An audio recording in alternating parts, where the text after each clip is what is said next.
Azza wa Jal says, if we had opened up the doors of our rizq, if we had given our sustenance to our servants, لَبَغَوْا فِي الْأَرْضِ, they would have gone beyond the measure. They would have gone to a level of haram. They would have done something that they should not do. وَلَكِنْ يُنَزِّلُ بِقَدَرٍ مَا يَشَاءُ. Instead, Allah reveals with His qadr as much as He wants to whomever He pleases. Now this verse tells us a very interesting reality. Allah gives those whom He loves just enough for them to not go beyond the bounds. Allah is saying, I know how much you're capable of. And if I were to give you everything, then you would go beyond what is halal, what is permissible for you.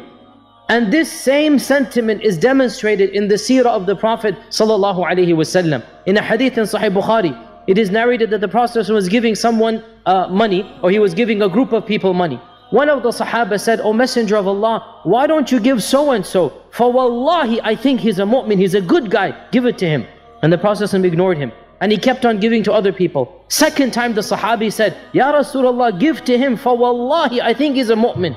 And he ignored him for a second time. A third time he ignored him. And then our Prophet turned and said to him, Oh so and so, sometimes I give money to people and I don't give to those whom I love more. I.e. the beloved I don't give to, out of a fear that that money will be a temptation that will drag them into Jahannam. In other words, our Prophet knows the people. And he is saying, what you're saying about this man might be right. He's a mu'min, he's a good guy. But he doesn't have that type of, if you like, patience with money. That he might do something that is not appropriate with that money. And therefore, dear brothers and sisters, what we learn from this ayah and from this hadith is very simple. And that is, what we do not have, and we tried to get it, we didn't get it, we should be content that Allah has a plan, that Allah knows how much He's giving. وَلَكِنْ يُنَزِّلُ بِقَدَرٍ مَا يَشَاءُ. Allah reveals with His qadr as much as He pleases that person. In the end of the same surah, Allah subhanahu wa ta'ala mentions the same fact, but this time about children. Allah says in the Quran, He is the one who blesses with children. يَهَبُ لِمَنْ يَشَاءُ إِنَاثٍ.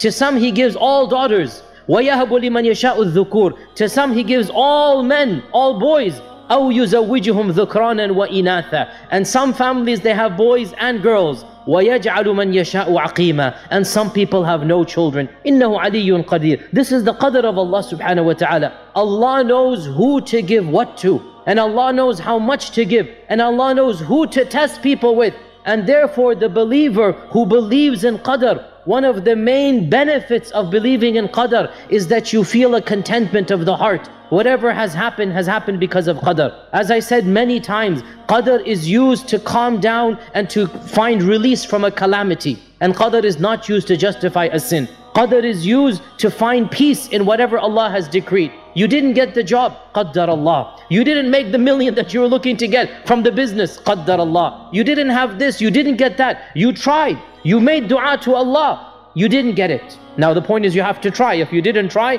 then that's your problem. But you have to try. You want the job, you want the business, you want to get married, you try. If it doesn't happen, that's when we say, qaddar Allah.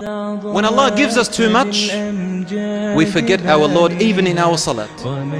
And that's what Iblis said. He said, لَأَقْعُدَنَّ لَهُمْ صِرَاطَكَ الْمُسْتَقِيمِ. I shall sit awaiting for them on your straight path. In their salat, I'm going to wait for them. In the Quran, I'm going to, meaning when they're reciting, I'm going to wait for them, I'm going to whisper. I'm going to make them turn even their worship into a sin. Even their worship into a sin. So that when they pray their salat, they're thinking of the dunya. When they're fast, when they're reading their Quran, they're thinking of showing off. They're thinking of this thing and that thing. I'm going to make them forget with the ni'mah and the blessings. And Allah says to him, go ahead and bring to them the wealth and the horses and the luxuries of the world. Distract them with all of that. There was a man who came to the Prophet ﷺ who said, Ya Rasulullah, I am stricken with poverty. For many years of my life, I have suffered from poverty. And this Sahabi, he used to come to the masjid. This man came to the masjid, 5 daily prayers, even in nafils. In Ramadan, he was there in i'tikaf in the last 10 nights. Always there, remembering his Lord. He said, Ya Rasulullah, can you ask Allah just for one thing for me? He said, what do you want me to ask him? He said, ask Allah to give me some wealth. Rasul ﷺ looked at him. Now, you know, when the Rasul ﷺ looks at a person, he can tell what kind of a person this is and in which state they are better. He said to him, but I fear that if I ask Allah to give you wealth, it will distract you from the good work and the closeness you have with your Lord now. You will lose what you have of ni'mah. If He gives you that blessing, you will lose this blessing, and this blessing is far greater. He said, no, I swear that I will stick to it. So then the Rasul ﷺ did. He asked Allah subhanahu wa ta'ala. And so Allah opened the doors for this man. Allah guided him by granting him a business in sheep and goats. And his business grew.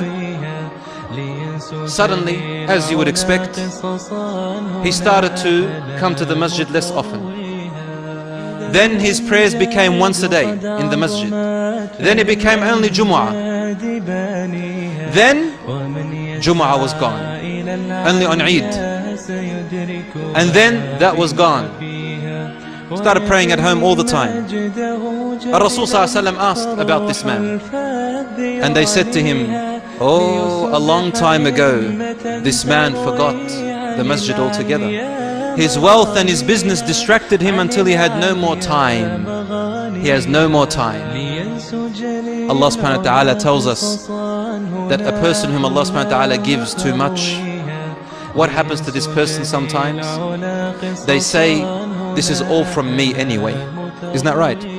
It is from my knowledge I got this. It is from my work I got this. I inherited it from my parents.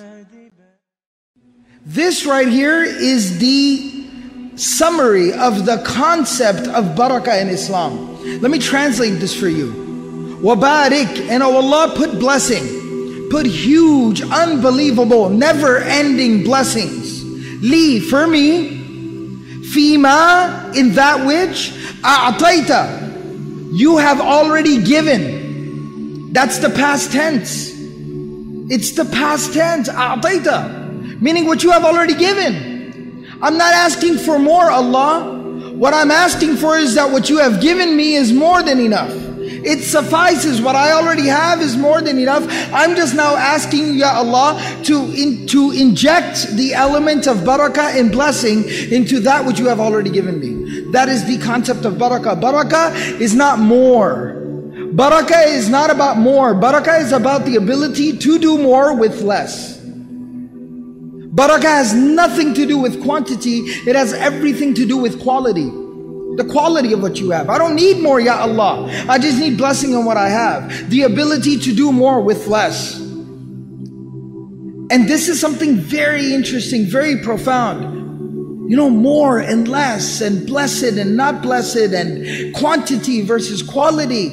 And if you really get to thinking, if you do some deep soul searching, it'll hit you like a punch. It'll really knock the wind out of you. Because you read a narration about the Prophet of Allah sallallahu alaihi wasallam.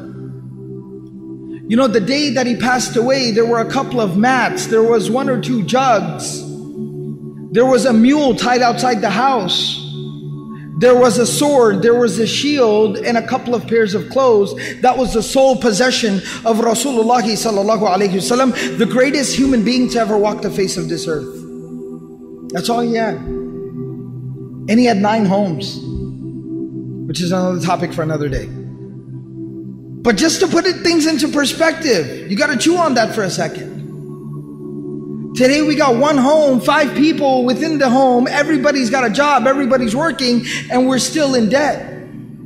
Something's wrong, something's missing. And this is where I want to get down to the core of the issue. I'm just going to lay it down. And I'm going to apologize before I lay it down that if I do offend anyone, or if I cross any lines, just please forgive me. Meet me in the bazaar, I'll buy you a hot dog. A halal hot dog, alright? Right? So just come to the bazaar, I'll feed you a hot dog, alright? Don't be mad at me. So I'm just going to say it like it is.